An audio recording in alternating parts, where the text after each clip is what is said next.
How you doing, guys? We're on a bit of a mission today.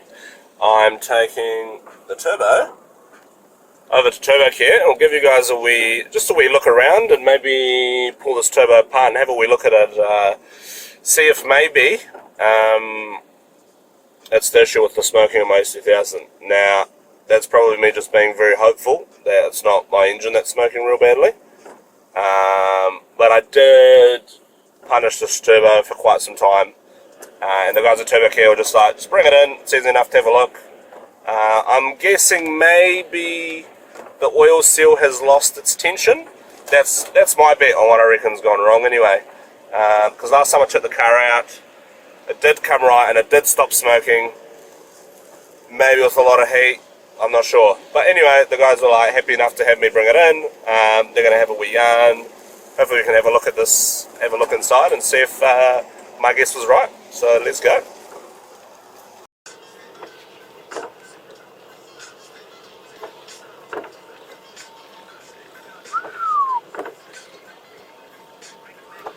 Bloody Turbo Care rig, look at it. How good. Let's go.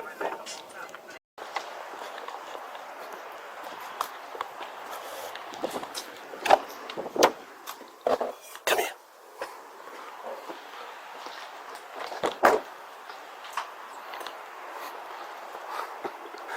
There's Jared.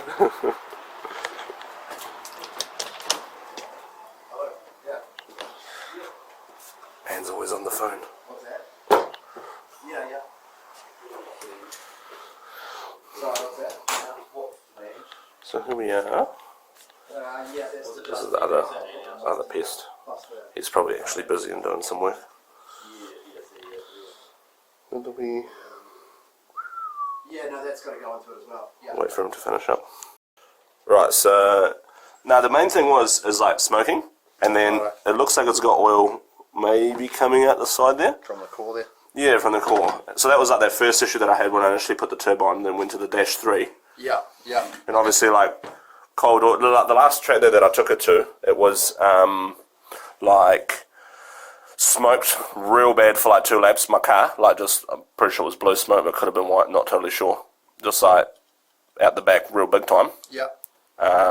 But what has happened since then, the last Drift South round, I learned that it's putting pretty much my ECU with all its safeties, like intaking temps and engine temps and stuff, like doing the victory burnouts, everything was like just getting hot. Yeah. And so I reckon what's happened is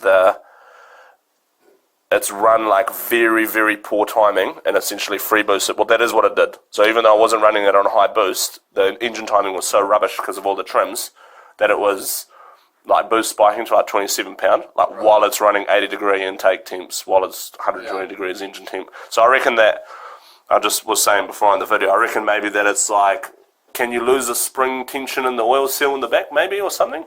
Yeah, the ring can lose its tension, but it has to get pretty hot to be able to... Yeah. So I don't know how hot obviously anything has been. My manifolds at Vinny Fab as well, I'm going to put some EGTs on it. And obviously I put this here, that's going to be like pressure. Exhaust pressure. Haven't hooked that up yet because it's just a bit of a mission to put it into my ECU, but that's what I want to do. That relationship between boost and... Yeah. Yeah. And obviously with the wastegate plumbed in as well, like, I guess the back pressure would have been definitely getting high with the ignition timing anyway. Yeah, well, was it retarded or advanced? It would have been really, really retarded. Like, it would have been running like 0 degrees, even probably positive from like all the trims coming, pulling timing out of the... Yeah. So I think that's what's happened. Yeah, the fact that it's like smoking, and it's like, I guess like idle, like it's not on boost and stuff, it's normally when I'm cruising. Oily. I mean, it's not, there's no oil coming out the back. Yeah.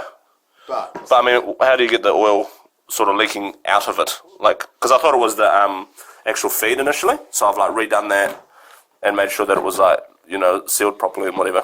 I mean, if the ring has lost some tension on the turbine end, obviously the oil can find the weakest link. Yeah. We pass that seal. Yeah. But again, we're not going to until we pull it down. Yeah.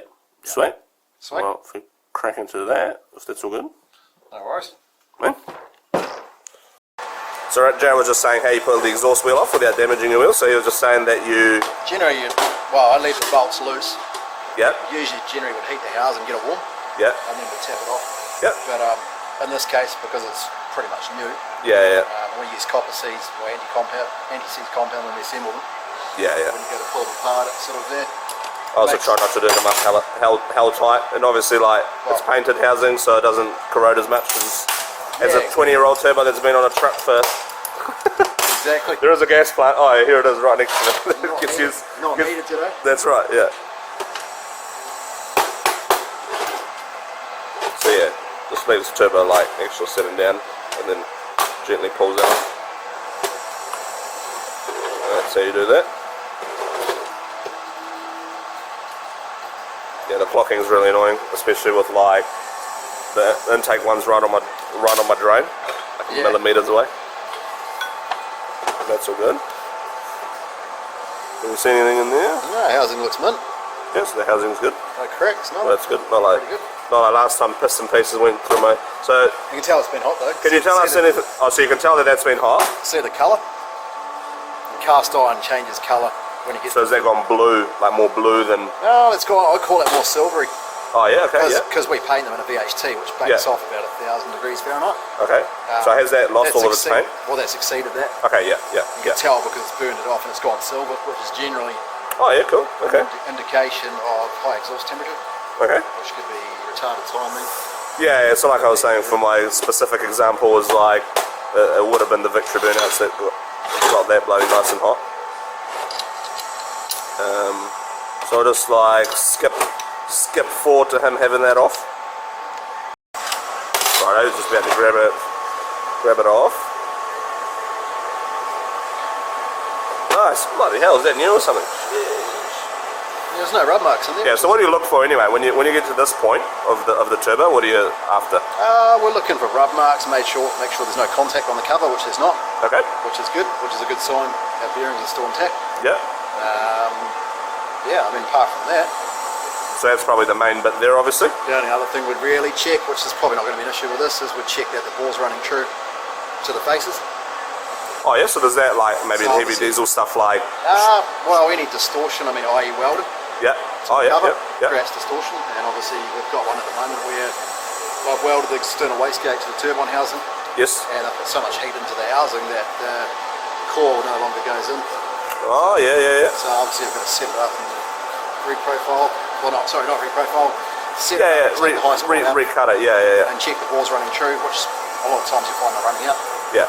So that's what Turbocare can do here. Like they got this new fancy lathe, which I don't know much about engineering, but that's one of the ones they use. Another one that they use, and obviously that's just an important thing to know because putting your wastegate on the housing, that's actually a pretty good place for it, right? As far as performance goes. In terms of location, yeah, you can't get a better place. So it makes the manifold easier. But like you said, if you get that too hot, that's not true to the turbine wheel, and then your exhaust wheel goes. It creates other problems, but it's really a last case scenario. Okay, yeah. If you don't have room in the manifold. Yeah. Ideally, you'd put it in the manifold. Yeah. But when you're compromising the wastegate flow. So what other things, is that due to cracking and obviously distorting it and whatever, or? If it's not prepped properly, if it's not welded correctly, it'll crack. Yeah, so just like easier to crack it because it's cast. Yeah. It's cast iron. You've got to use the right materials to weld.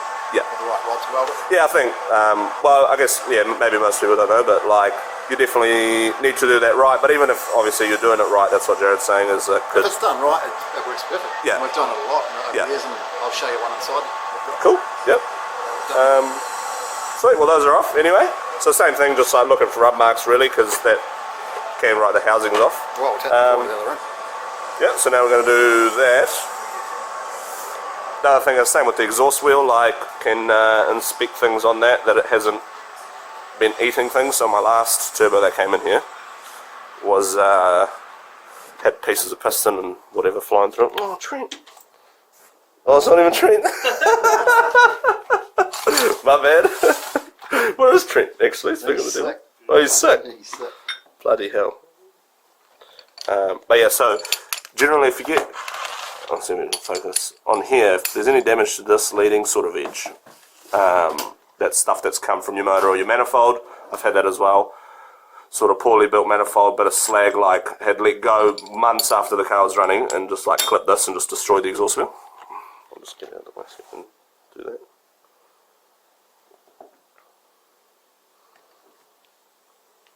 Helps me go the right way, doesn't it? Also, this is righty-tighty. Well, Yeah, this my is bad. this is righty-loosey, lefty-tighty. Left, should I know that? We'll get at that. Yeah. That's pretty much how easy. It's not pulling it apart that's actually difficult in turbos. It's putting them together and balancing them. So you can see we have definitely been leaking oil out there. Okay, cool. You can That's see the oil residue on the heat shield. handy to know. In terms of Please, not my motor. why it's coming out, we'll pull it down a bit further, but I can see straight away on the bearing, Oh, that's bloody been hot. we've had a pickup. Oh, we've had a pickup as well. There's an oil Bloody pickup hell. on both ends. So that's at some points dropped oil pressure. Or she's had some hot shutdowns, because you can see the heat transferring through the shaft.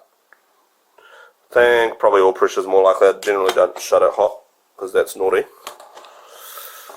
But it's also naughty to keep your engine on temp cut for how long, so who knows. Can it be all breakdown maybe? Because the hot No, shutdown? I wouldn't say oil breakdown. I mean, for the amount of Ks you're doing, the Yeah. car's always got new oil in it. Yeah. It definitely has any oil on it actually since last time, so. But in terms of, I mean, take that away from it, if it hadn't had that pickup, it's been running one. Yeah.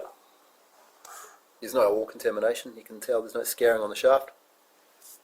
So is that different from like, obviously that's the bearing that's sort of like been rubbing it slightly? to give it That's this right, a colour? slight pickup there. Yeah. Yeah, basically what's happened is you've lost your hydrodynamic film of oil between the bearing and the shaft. Yeah. So now, therefore, you've now got the bearing contact on the shaft. Bloody oil issues, you know, you think you stop having an RB to get rid of that and you just still have them.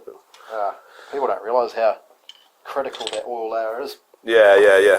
Between Especially in something that's hot, it's probably more to do, well, it could be related to the fact that it got very, very hot.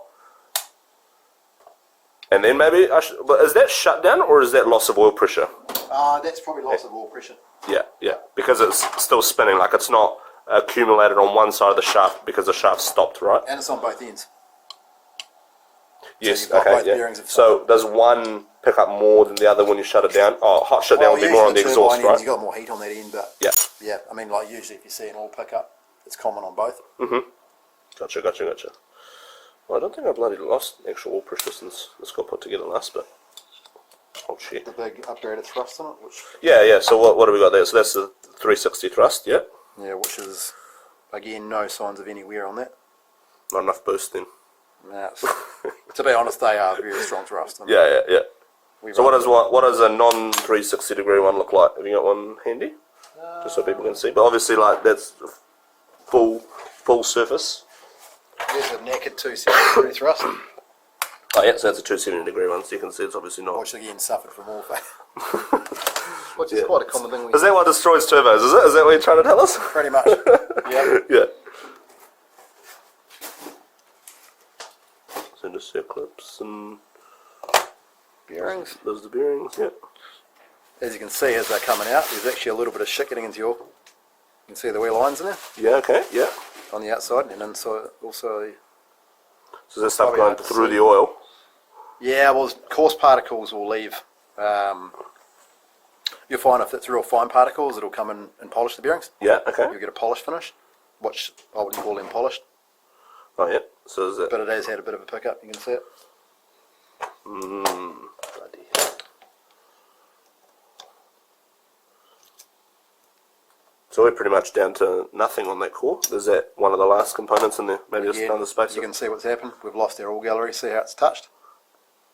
Yes. See how the On the whole- inside, you probably can't quite see it on the camera, but like on the inside of there, there's some like scoured marks. The hole's closed up, Yeah. which again's restricted the oil into the shaft. So what's happened is that's happened as a result of the oil boundary being lost. Yes. Yeah. And now yeah. that Yeah. shaft's rubbed on the bearing. That's right. Yeah. So Yeah. it's definitely an oil related issue. So is that the smoke? Is that wear on the turbo that isn't the smoking, or is that, We'll get to that. you know, can one thing cause the other, or? The ring's lost its tension too. Okay, I was right about one thing, but I've just destroyed it more than normal. So you can see the gap's gone. Okay, yeah. So Lost- normally that tries to spring apart, right? Well, that You should guys- be there should be gap in that ring. Yeah, Which would you guys be probably a can't see that on the camera. Maybe if I just like hold it and try and fang around with it, or is it? I'm trying to see. Hold on, I'm trying to find it. Yeah, so you can't. Focus, you bloody bastard. Oh, there's a tiny gap in the ring, like a piston ring. There's a tiny little gap there. Well, there's not a tiny gap there. That's the problem. The ring gap's closed. The ring gap's just gone boogers. So she's been hot. You can tell it's been hot. Because that's never happened. I've never seen that on yours, on any of your turbos. Yeah. That's That's what I mean. It was the style of limiting the fact that it was like losing control of the boost, running so retarded ignition timing. Well, such retarded ignition timing, and that's all the like intake temp trims and exhaust trims, and just being ruthless on the rev limiter during the victory burnout. So I'll show you guys later in the ECU what I'll do to like try to get rid of this problem when I get carried away, the victory burnouts, because hopefully I'll be doing a few more of those. The thrusts So what are good though.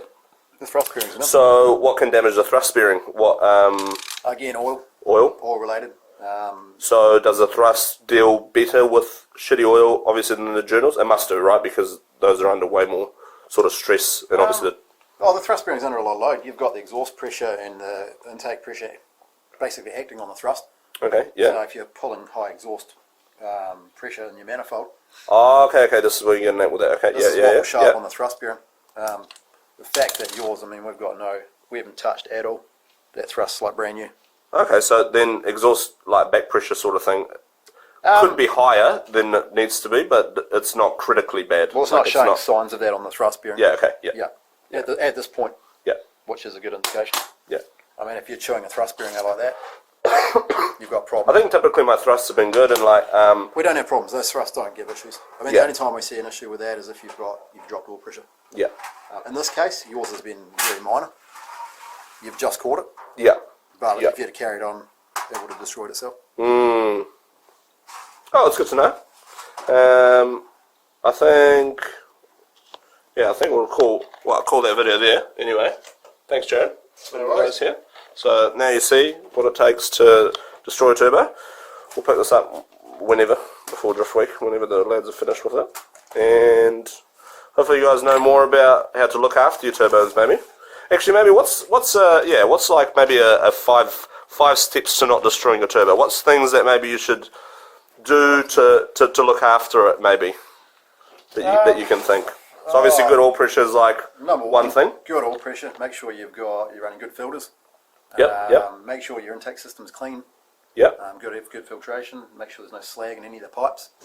Yeah, so like I told you guys before, is I've had one of those let go before where like the slag from the welding on the inside of an exhaust, it was from a repair, but still it eventually got hot enough to let go and fly into this, so that's destroys your turbo immediately pretty much. Yeah, so good oil, good clean oil, good filtration, exhaust temperatures. Yep. Which are a lot of things that get overlooked.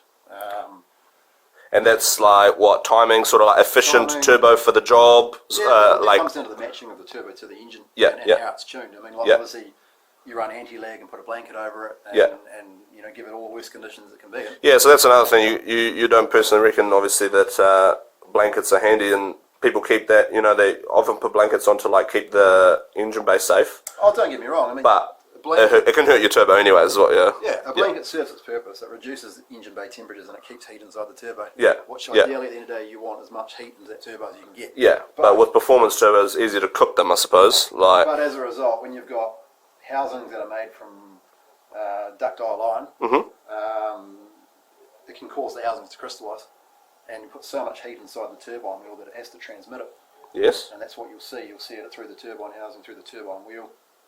I mean, modern turbos where you've got stainless housings and Yep. exotic materials, and you've got water cooling available, Yep. helps. yeah. But yeah, I mean, hey, they serve their purpose. But There's always picking. there's things we see in the industry which Yeah. a lot of people probably wouldn't see. Yeah, that's right. So you guys do obviously, well, you do for me performance turbos and many others, but obviously like heavy diesel Yeah. and just general car rebuilds for workshops and things. It's anything like that. Anything. Any cars and trucks and diesels and performance diesel parts, well, performance diesel turbos and things like that. Marathon boats. Oh yeah, and some like compound charging. Yeah, compound charging on trucks, yep. Yeah. So we see it all.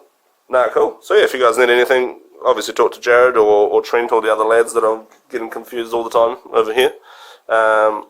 But they can help you with all this sort of stuff. I mean, they sized this for me initially, and it's friggin' spot on. Like, just maxed it out, and the car's gone way.